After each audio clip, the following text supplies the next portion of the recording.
Hello Year 10 and welcome to another lesson looking at the challenges of urban change in Portsmouth. In particular, what we're going to be doing is looking at urban sprawl and the urban fringe and the impacts the growth of Portsmouth is having on both of those things. So you've got a do now task up there. I'd like you to have a look at that and think, where do you think Portsmouth is experiencing urban sprawl and what do you think Portsmouth's rural urban fringe is? So please pause the video, get that done, and then we'll have a look at what you found. Okay, so where do you think Portsmouth is experiencing urban sprawl? So what we're looking at is this area here, particularly up the A3. You can see quite a lot of growth there and obviously to the north of the city as well. It can't really sprawl inside the city because, as we said before, it's constrained by Portsea Island with the sea on each side. You can see again on this satellite image this obvious urban growth up the main route and then obviously along the 27 in either direction as well. So where is the rural urban fringe? Well, it's anywhere where urban gives way to a rural area. So let's have a look at some of the key words that you need to know for this lesson, some of which we've looked at before. So we're going to look at brownfield sites, an area of land that's been built on before and is now derelict. These are obviously usually found in urban areas. Rural areas haven't generally been built on. We're looking at greenfield sites, areas of green land that have not previously been built on, usually found in a rural area, often farmland or areas like that. And then we have this idea of the rural urban fringe. This is an area between built up areas and the countryside where there is competition for land use. It's those areas that housing is starting to sort of move into. So let's have a look at what happens and what the ideas might be looking at these different types of sites. So you can see here an area just to the north of Fareham, so just outside Southampton, sort of more above Gosport almost, but you would still consider this almost part of the Portsmouth area. This is an idea of a new town of up to 6,000 homes, and this is a place called Wellbourne. It's going to have workplaces, schools, it's going to have green space within it, shops and local community services. They're going to have to supply new roads and utilities infrastructure, so water, gas, electricity, etc. is going to be required to support the new community. And this is being classed as a new town. It's going to be called a new community, a new town of Wellbourne. If you actually think about the UK, we've got a history of these sort of new towns. For example, the biggest, most famous example of this is Milton Keynes, that was a completely new town that was created purely to meet the housing needs of that area in that region. So what we're going to do now is move on and have a look at brownfield sites. Right, so brownfield sites are these areas that have previously been developed and are now derelict, run down and disused. The example we're going to look at specifically is Gunwharf Quays. We've mentioned this before when we talked about Portsmouth in general and the changing employment structures and issues of unemployment in Gunwharf Quays because of the closure of the dockyards, resulting in this downturn in employment in the Charles Dickens ward, which obviously then resulted in issues and social issues and that life expectancy split around Portsmouth. This so then links back to that previous learning, and this sort of looks at this brownfield site. We're also going to do a whole lesson looking at Gunwharf Quays because that's our example of regeneration and how areas can be improved and improved by redeveloping brownfield sites. So what we're going to do next, we're going to look at a table. There is a copy of that on Satchel 1 if you want it. If not, you're going to have to work off the video screen. So you'll pause the video and do that task. I'll move on now and explain that to you. Right, so what I want you to do for this part is to look through these positive or negatives. Are they positive or negative? Tick or cross them, plus or minus them, through for both greenfield and brownfield sites. Get an idea of some of the issues with redeveloping these sites. So pause the slide now, pause the video now, and then move on when you're ready, and we'll go through the answers and see how you did. Right, so let's have a look at your answers. So some shops and business parks on the outskirts provide local facilities is a positive. Are not favoured by environmentalists as it encourages urban sprawl is a negative. Encouraging commuting and traffic congestion as people travel, that is a negative. Destroying habitats, another negative. The pleasant countryside environment may appeal to potential homeowners. That is a positive. More space for gardens, a positive. New sites do not need clearing, so can be cheaper to prepare. that is a positive. Cheaper on outskirts so plots can be larger, another positive. No restrictions of existing road networks, a positive. They are near to facilities in town centres. This is Brownfield now. Near to facilities in town centres, e.g. shops, entertainment and places of work. Positive. Utilities such as water and electricity are already provided. Roads already exist. Positive. Easier to get planning permission as council want to see brownfield sites used. Positive. Sites in cities are therefore not derelict or empty. Another positive. They're often more expensive to build on as land needs to be cleared and possibly decontaminated first. And it can create serious congestion while the building is happening. You can see there that on the plus and minus, brownfield sites are only just better than greenfield. However, you do really need to consider what the impacts are on. So a lot of the positives, for example, for greenfield sites are for the people there, for the developers. They're not for the wider community. They're not for the environment. They are very specifically for the people who buy houses there or the people who are making the money there. The majority of the positives are actually not great, don't have a great impact, as opposed to the brownfield sites, which can make a massive difference. Those positives are a big difference for big areas.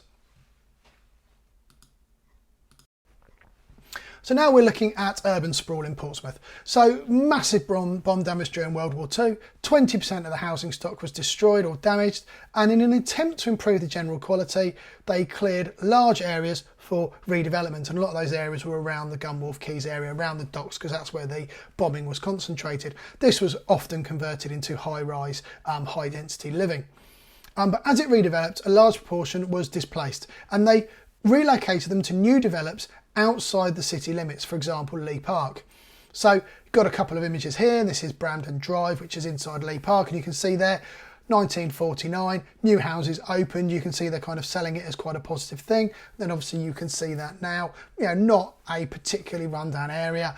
Some areas of Leigh Park though, are quite a bit, got quite a poor reputation and do not look as nice as perhaps this area does now.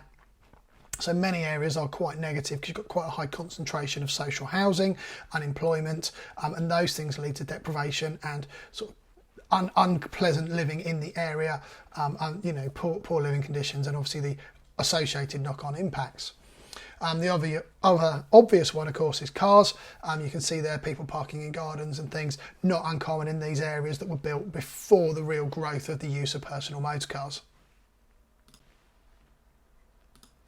So as we already mentioned, much of the development here is up the A3 corridor, up towards London. It's swelled northwards along the A3, rapid growth of Waterlooville, Horndean and some of the surrounding villages, places like Clanfield and then Rowlands Castle, which is over here to the east of your map. This means that much of the greenfield sites are under pressure. Areas in the South Downs National Park, just to the north. So all of these areas around here, this city, these areas, people want to live here. It's trying to expand out into these greenfield areas, putting a lot of pressure on the local environment. So what we have now is this growth of what we call commuter settlements. So you can see these sort of villages out here. And these are areas where people will be commuting into either Portsmouth or possibly up to London. But what that causes is problems inside those villages as well. You've got lots of people possibly with highly paid jobs, commuting into either London or Portsmouth, and they leave each day, they go and work elsewhere. So the villages often stay empty during the day. They become what are called dormitory towns. People are only going there to sleep. They're not using the local services, they're not using local facilities, and as a result they close because there isn't any requirement for them.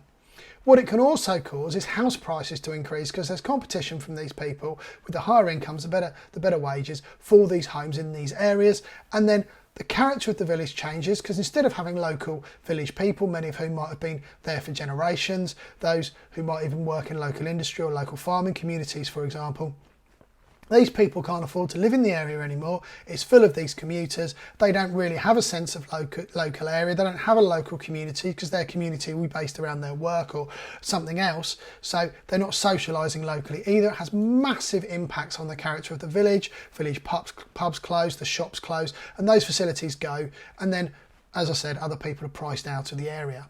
So very similar actually in many ways to possibly some of the issues in rural decline, even though this is possibly not rural and is actually growth and increasing, so it's a positive, but at the same time it brings with it a number of negatives, particularly for the people who lived there before. So having talked about some of these positive negatives now, let's have a look at the impact. It is good for business. There's potentially cheaper land available than in the city centre, which is great for housing companies that are selling the houses. You can live in semi-rural environments. I think the vast majority of people, or a large number of people, would rather live in somewhere where you've got the benefits of towns and cities nearby, but actually you live slightly further out with a slightly more rural aspect. I know many of us, many of you guys, myself, we live in an area which is pretty much quite close to the countryside, regardless of where you live. There's no real travel time to get there or to the beach or whatever. You've got better access to motorways and airports, the M27, Southampton, the A3 to London, and so on. Obviously negatives, loss of farmland, and then the loss of habitats due to the constructions of houses and roads. It's threatening the South Downs National Park, both in terms of space and land use and character. Rapid growth of Waterlooville. Obviously more air pollution and more traffic congestion. These towns are very much planned around people leaving them, getting to them, from them, to their place of work and back by car. They're not putting in new railway lines, they're not putting in significant investment into trams or buses or other greener forms of transport to get people from these commuter areas into where they're working in their towns or cities. So we're going to finish off again, as we do most lessons, by looking at an exam question. So the exam question that we are going to look at today is, using a named UK urban area, so Portsmouth for you guys, explain the impacts that urban change has had on the rural to urban fringe, or rural urban fringe. 6-mark question, so I'm looking for 3 2-markers or 2 3-mark peel paragraphs, but really I'm looking for 2 3-mark peel paragraphs. So let's have a look at what we should have put. So for level 1, you could put, and this will be your grades 1 to 3, you would be looking at something like, one impact that urban change could have on the rural urban fringe of Portsmouth is urban sprawl. That would be 1 mark. So that would be a level 1 sort of type of answer. And what's missing here? There is no so what. So you really need to develop this. So let's get a so what on, and let's get ourselves into level 2. So one impact that that urban change could have on the urban fringe of Portsmouth is urban sprawl, 1 mark. This could lead to the loss of ecosystems, 1 mark. It's not developed enough. It's just got that single so what. We want to be in level 3. We want our evidence. What is your evidence? How are you saying this? Because I could change the word Portsmouth here to any town or city. So let's have a look. One impact that urban change could have on the rural urban fringe of Portsmouth is urban sprawl. For example, the development of Wellbourne, a community of over 6,000 homes north of Fareham. This will lead to the loss of farmland and natural habitat. I have now got my PO. I've not got my link back to the question. Again, I've said a number of times actually for a 6-marker you can probably get away without doing that. It's the 9 markers that's more important, but I got my point. Impact is urban sprawl. My evidence, Wellbourne, 6,000 homes. My explanation, it's going to be built on farmland and other natural habitats. What I'd like you to do now for the next slide is look at this main task, 2 good quality peel paragraphs for this question. So this is your last part. Pause the video now, get this done, and this is what I want submitted from this lesson.